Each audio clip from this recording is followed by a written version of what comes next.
వాస్తవాలు ఇలా ఉంటే తప్పు చంద్రబాబు చేసి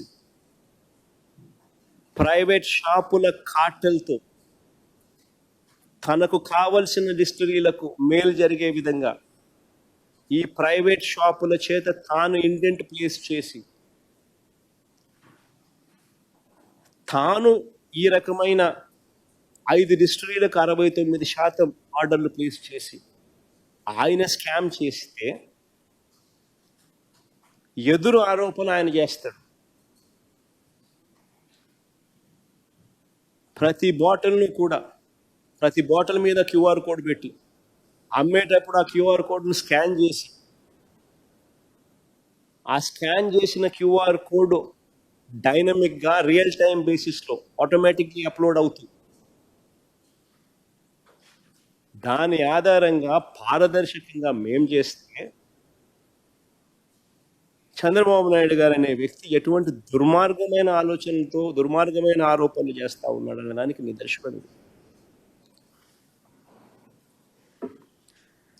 వాస్తవాలు ఇలా ఉంటే చంద్రబాబు నాయుడు గారు ఇప్పుడు భయపెట్టి బెదిరించి తప్పుడు సాక్ష్యాలు సృష్టించి తప్పుడు వాంగ్మూలాలను సృష్టించి అరాచకంగా చంద్రబాబు నాయుడు గారు వ్యవహరిస్తూ ఉన్నాడు.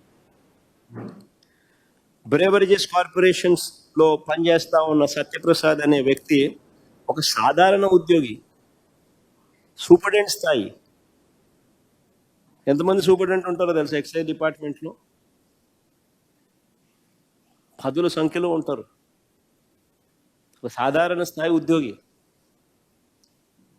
అనూష అని ఇంకొక అమ్మాయి ఎవరు, ఆమె చిన్న క్లరికల్ ఉద్యోగి, అది కూడా అవుట్ సోర్సింగ్ ఉద్యోగి. ఏందండి వాళ్ళని బెదిరించి వాంగ్మూలం తీసుకోవడం?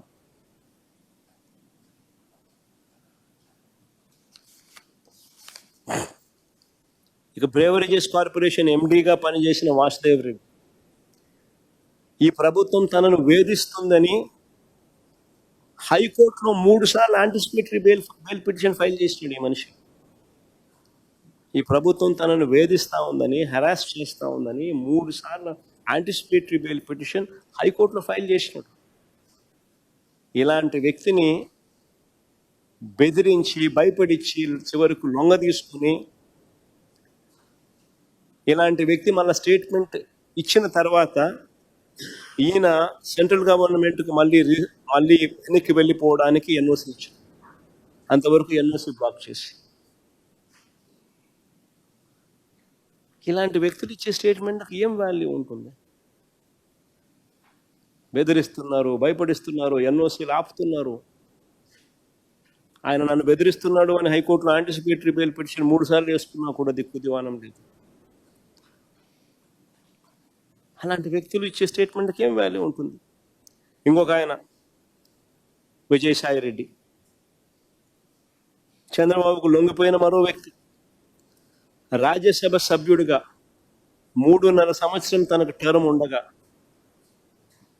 చంద్రబాబు నాయుడు గారి కూటమికి మేలు చేసేందుకు ఆయన రాజ్యసభ సభ్యత్వానికి ఆయన రాజీనామా చేశాడు. వైఎస్ఆర్సీపీకి ఎమ్మెల్యేల బలం లేదు, మళ్ళీ రాజ్యసభకు వైఎస్ఆర్సీపీ పంపించే అవకాశం ఉండదు అని తెలిసి తన రాజీనామా వల్ల చంద్రబాబు నాయుడు గారి కూటమికి మేలు జరుగుతుందని తెలిసి తన 3.5 సంవత్సరం టర్ము ఆ కూటమికి తాను ప్రలోభాలకు లోనై అమ్మేసి